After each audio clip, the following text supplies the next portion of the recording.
आपके मन में कभी सवाल आता होगा कि आखिरकार रंगों वाली होली की शुरुआत कैसे हुई। हर साल फागुन मास के पूर्णिमा दिन होली मनाई जाती है। इस दिन पूरे देश गुलाल, अबीर और रंग में सराबोर होता है। हर कोई एक दूसरे पर प्यार के रंग बरसाता है।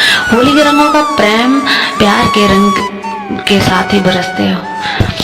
कृष्ण नगरी मथुरा में धूमधाम तरीके से होली का पर्व मनाया जाता है। कृष्ण राधा के प्रेम में रंगने के लिए और ब्रज की होली की साक्षी बनने के लिए दूर दूर से भक्त यहाँ आते हैं। और होली में भगवान नारायण और महादेव की भी पूजा का विधान है। यूँ तो अधिकतर लोगों को पता है कि होली क्यों मनाई जाती है, लेकिन आज भी बहुत से लोग ऐसे हैं जिन्हें पता नहीं है आखिर हम सब फागुन में होली क्यों मनाते हैं। तो आइए जानते हैं होली मनाने के पीछे किसकी शुरुआत कैसे हुई। तो धार्मिक मान्यताओं के अनुसार माता पार्वती महादेव से विवाह के लिए कठिन तप करने की, वहीं भगवान शिव भी अपनी तपस्या में लीन थे। शिव जी और गुमा गौरी के पुत्र के हाथों द्वारा ही राक्षस तारकासुर का वध निश्चित था। ऐसे में भोलेनाथ और माता का विवाह होना बहुत ही जरूरी था। तब इंद्र और अन्य देवताओं ने मिलकर कामदेव को शिव जी की तपस्या भंग करने के लिए भेजा। कामदेव ने शिव शंकर की तपस्या भंग करने के लिए उन पर पुष्प बाण छोड़ दिया। इससे शिव जी की समाधि भंग हो गई और उन्होंने क्रोध में आकर अपना तीसरा नेत्र खोलकर कामदेव को भस्म कर दिया। लेकिन शिव जी की तपस्या को भंग हो चुकी थी। तब देवताओं ने उन्हें पार्वती जी के साथ विवाह करने के लिए राजी कर लिया। तो वहीं कामदेव की पत्नी रति ने अपने पति को दोबारा जीवित करने की प्रार्थना की। तब रति को अपने पति की पुनर्जीवन का वरदान मिला। वहीं शिवजी और माता पार्वती की वैवाहिक खुशियों में देवताओं ने इस दिन को उत्सव के रूप में मनाया।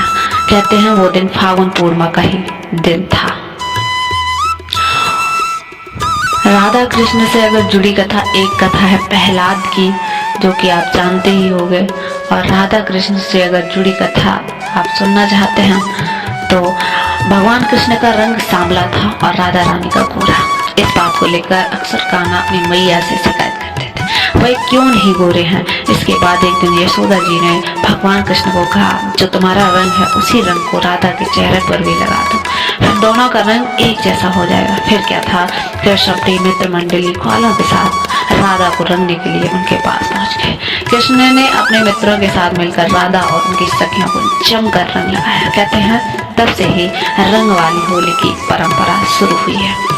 आज भी मथुरा में भव्य और धूमधाम तरीके से होली खेली जाती है।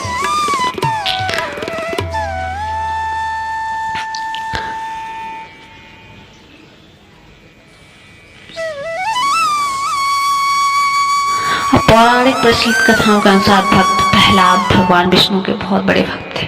उनके पिता हिरण्यकश्यप को अपने बेटे की यह भक्ति बिल्कुल रास नहीं आती। एक बार उन्होंने अपनी बहन होलिका के प्रहलाद को मारने की साजिश रची। दरअसल होलिका को ऐसा वस्त्र वरदान में मिला हुआ था जिसको पहनकर आग में बैठने से उसे आग नहीं लगती। यही वस्त्र पहनकर होलिका प्रहलाद को लेकर आग में बैठ गई। भगवान विष्णु के आशीर्वाद से भक्त प्रहलाद को कुछ नहीं हुआ और होलिका आग में जल गई। बुराई पर अच्छाई की जीत और शक्ति पर भक्ति की विजय से रूप में होली का पर्व मनाया जाता था।